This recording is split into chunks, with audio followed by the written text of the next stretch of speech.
Какой сейчас урок? Урок развития слуха.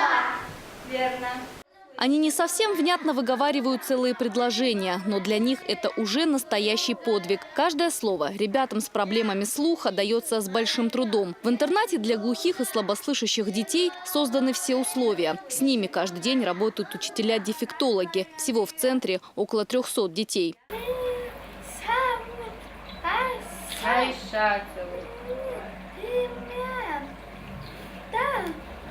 Папа.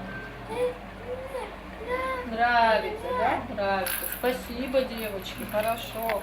Работа с такими детьми непростая. Специалисты постоянно обмениваются современными методиками. Очередная встреча педагогов прошла сегодня в коррекционном центре. Поделиться опытом в работе со слабослышащими и глухими детьми приехали специалисты со всего Северного Кавказа. 3 дня они будут демонстрировать друг другу свои достижения.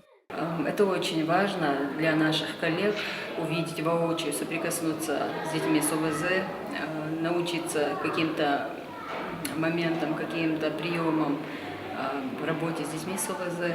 Первый день семинара специалисты познакомились с коллективом и воспитанниками школы-интернат. Гостям провели экскурсию по центру. Показали тренажерный и спортивный зал, мастерскую и кабинет психолога. После педагоги приступили к работе с детьми. Елена Черенкова, Магомед Ламаркаев. Новости.